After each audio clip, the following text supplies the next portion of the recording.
लाइए माँ जी, मैं हिसाब जोड़ देती हूँ। एक सेकेंड, ये हाँ ओके, ये पूरा जोड़कर 15,310 रुपए बन रहे हैं। हाँ, बनिया भी इतने ही बोल रहा था, पर मुझे एक बार तसल्ली करनी थी। अब सूरज और श्याम तो दुकान चले जाते हैं, अब तू ही तो है घर में पढ़ी लिखी बहू, तेरे से ही ये हिसाब किताब बोल सकती हूँ। तेरी देवरानी के लिए तो ये सब काला अक्षर भैंस बराबर है, एक अक्षर नहीं पढ़ी हुई है वो।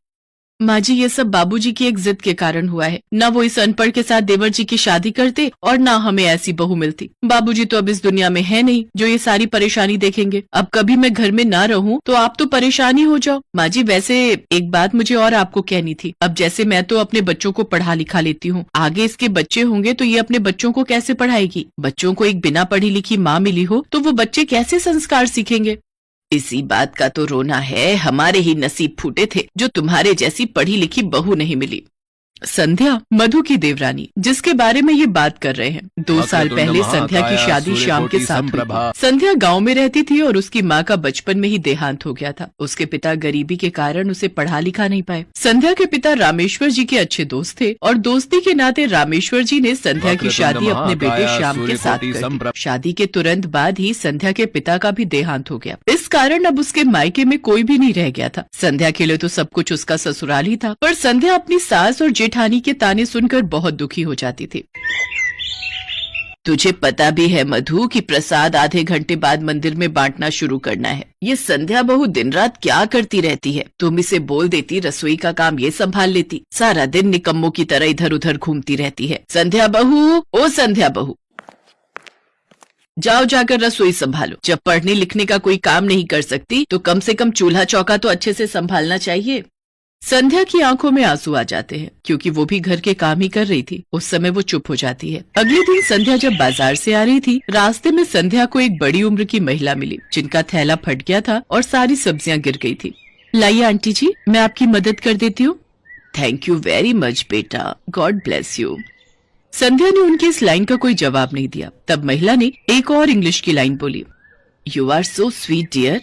इस पर भी संध्या ने कोई उत्तर नहीं दिया। संध्या बस सब्जियां बटोर कर उस महिला के हाथ में दे देती है। महिला अब तक समझ चुकी थी कि संध्या को इंग्लिश नहीं आती, इसलिए वो हिंदी में बात करती है।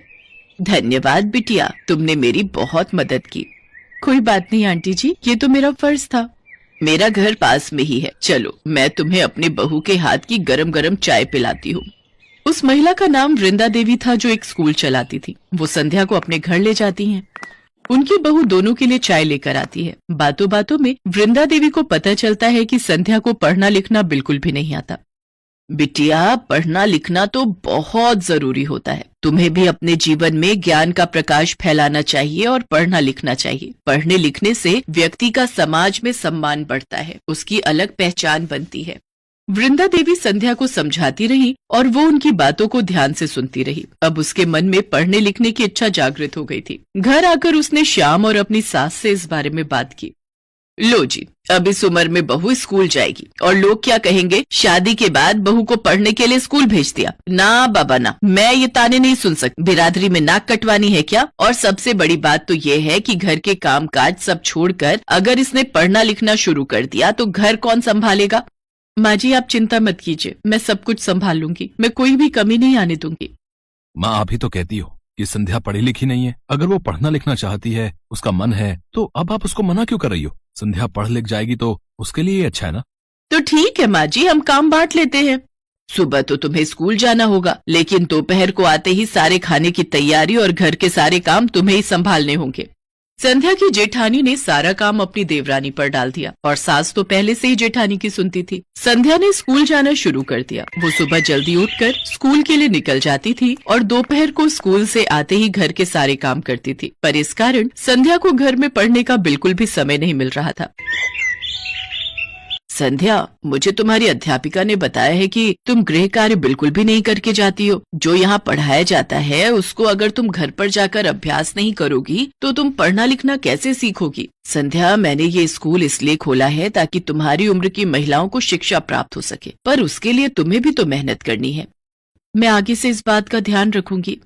संध्या को पता था कि दिन भर काम करने से वो अपने पढ़ने के लिए समय नहीं निकाल पाएगी। उसने सबके सो जाने के बाद रात के अंधेरे में पढ़ना शुरू कर दिया। जब सब सो जाते थे तो संध्या रसोई में बैठकर पढ़ती थी ताकि घर वालों और शाम को रोशनी की वजह से कोई परेशानी न हो। धीरे धीरे संध्या पढ़ना लिखना सीख गई। अब संध्या को बहुत कुछ लिखना और पढ़ना आ गया था। सब कुछ ठीक चल रहा था। संध्या की वार्षिक परीक्षा आने वाली थी। उसी बीच संध्या की सास हरिद्वार गई हुई थी। पीछे से संध्या की जेठानी मधु बाजार से आते हुए रिक्शे से गिर गई और उसके पैर की हड्डी टूट गई। सारी जिम्मेदारी संध्या के ऊपर आ गई। ऊपर से संध्या की परीक्षाएं भी आने वाली थी। संध्या, तुम बहुत दिनों से स्कूल नहीं जा रही हो, मेरी देखभाल में ही लगी हुई हो। तुम्हारी तो परीक्षाएं भी आने वाली हैं। भाभी, आप चिंता मत करो, मेरी परीक्षाओं को तो अभी 1 हफ्ता बाकी है, तब तक माँ जी भी आ जाएंगी। अच्छा, आप आराम करो, मैं आपके लिए गरम गरम सूप बना कर लाती हूँ।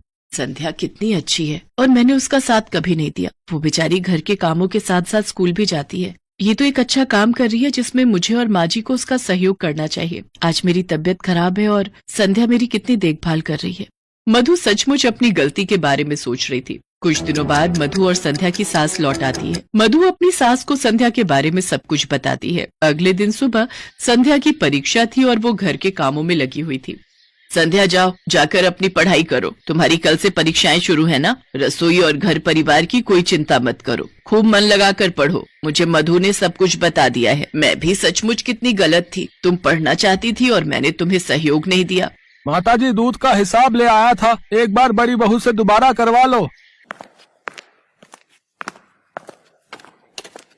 संध्या बहू, जरा एक बार हिसाब जोड़ लो, सब ठीक है ना। संध्या की आंखों में खुशी के आंसू आ जाते हैं क्योंकि अब वो पढ़ी लिखी थी। उस दिन से संध्या अपनी पढ़ाई पर ध्यान देने लगी।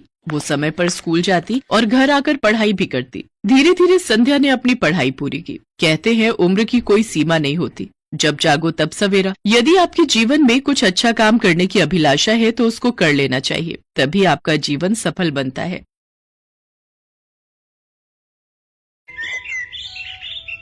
किसी गांव में सुलेखा नाम की एक आलसी औरत रहती थी।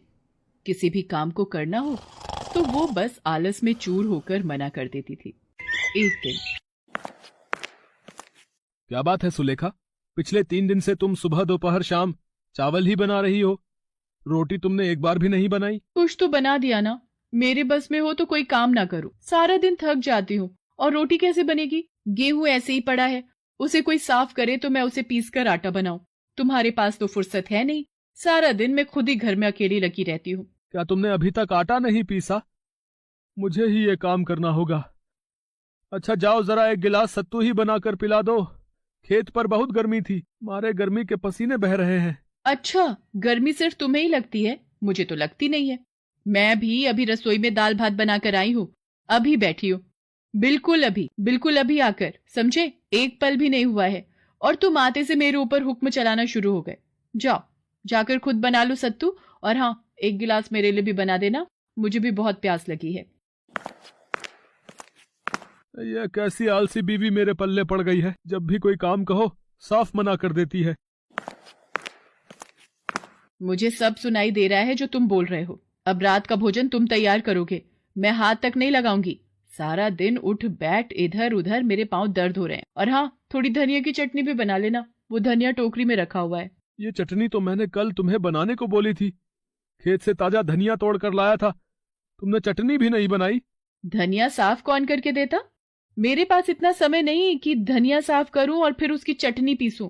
मुझे और भी काम होते हैं, और वैसे भी मैं थक गई हूँ। अब ये मत कहना कि मैं तुम्हें धनिया साफ करके दे दूं। मैं यहाँ बैठी हूँ, अब मैं नहीं हिलूंगी। एक दिन, सुलेखा, मैंने गेहूं पीस दिया है, आटा तैयार कर दिया है, अब तो रोटियां बना देना। रोजाना चावल खा खा कर मेरे पेट में दर्द रहने लगा है। अब ये मत सोचना रोटियां भी मैं ही बना दूं। 2 दिन चावल क्या खा लिए, तुम तो मेरे पीछे ही पड़ गए हो। मैंने भी तो वही खाए, मुझे तो कुछ नहीं हुआ। और तुम तो ऐसे कह रहे हो जैसे रोजाना खाना तुम ही बनाते हो। मैं अभी कुछ देर सुस्ताने जा रही हूँ, जब थकान दूर होगी बना दूंगी रोटी। चावल जल्दी बन जाते हैं, रोटी बनाने में आलस आता है। सुलेखा की आलसी आदत पता नहीं कब सुधरेगी। एक गिलास पानी पिलाने में भी आलस आता है इसे। मोहन सुलेखा की आलसी आदतों से बहुत परेशान रहता था। सारा दिन चलते चलते मेरे तो पांव दुख जाते हैं। अभी तैयार होकर आ जाएंगे, सुलेखा, चाय बनी नहीं क्या? सुलेखा, मेरी चाय बना दी हो तो ले आओ। मैं चूल्हे से उठकर नहीं आने वाली, यहीं आकर ले लो। अब मैं कोई जादू से अपने हाथ लंबे तो नहीं कर लूंगी जो यहीं बैठे बैठे सारा काम कर लूं। अभी चाय मांग रहे हो, फिर कोई और काम आ जाएगा। तुम्हें तो लगता है जैसे इधर उधर चलते फिरते मैं थकती ही नहीं हूँ। सुलेखा, एक प्याली चाय देने तुमसे नहीं उठा जाता। तुमने तो हद कर दी है। मोहन काम पर जाने लगता है। बेटा, अम्मा को कोई भिक्षा देगा, बहुत भूख लगी है। रुको अम्मा, मैं अभी अपनी पत्नी को आवाज लगाता हूँ। सुलेखा, बाहर इन अम्मा को जरा कुछ खाने को दे जाओ, मैं खेत पर निकल रहा हूँ। 2 मिनट तसल्ली से नहीं बैठ सकती, फिर उठा दिया। क्या हुआ बेटी, तुम परेशान क्यों हो रही हो? अगर रोटी नहीं है तो मत दो, कोई बात नहीं, मैं ऐसे ही चली जाऊंगी। रोटी तो ले लो, अब मैं इस वजह से परेशान नहीं हूँ। सारा दिन बार बार उठकर इधर उधर भागा दौड़ी करके काम करने से परेशान हूँ। कोई ऐसा उपाय मिल जाए कि मैं एक जगह पर बैठ कर ही सारे काम एक साथ कर लूं, तो मुझे थोड़ा आराम मिल जाए। मेरे इतने लंबे हाथ तो है नहीं कि मैं एक साथ सारा काम कर लूं। छोटे छोटे 2 हाथ हैं। आप ही बताओ कितना काम कर लूंगी? अच्छा, तो ये बात है। अगर तुम्हारे हाथ लंबे हो जाएं तो तुम खुश रहोगी, तुम्हारी सारी परेशानी दूर हो जाएगी। अरे फिर तो मजा ही आ जाएगा। अगर मेरे हाथ लंबे हो गए तो मैं तो कोई भी काम बैठे बैठे चुटकियों में कर लूंगी। ठीक है, फिर आज से तुम्हारे हाथ लंबे हो जाएं। देखते ही देखते सुलेखा के दोनों हाथ लंबे हो गए और वो खुशी खुशी घर के भीतर आ गई। अरे वाह, ये तो बहुत अच्छा हो गया। अब मैं इन हाथों के इस्तेमाल से बैठे बैठे घर के सारे काम कर लूंगी। अरे, आप आ गए, ये देखो। ये कैसे हुआ सुलेखा? तुम्हारे हाथ तो कितने लंबे हो गए। ये सब उस बूढ़ी माँ ने किया है। सुलेखा मोहन को सारी बात बताती है, जिसे सुनकर मोहन भी हैरान रह जाता है। अब तो सुलेखा घर के सारे काम अपने लंबे हाथों से बैठे बैठे ही कर लिया करती थी, और अब मोहन भी उसे कुछ नहीं कहता था। गांव के सब लोगों को पता था कि सुलेखा के हाथ लंबे हैं। गांव के सब लोग सुलेखा को लंबे हाथ वाली बहू कहते थे। एक दिन, क्या हुआ, ये दाई माँ क्यों आई थी सुलेखा? क्यों आई थी? इसलिए आई थी कि कि क्या सचमुच जो मैं सोच रहा हूँ वो सच है?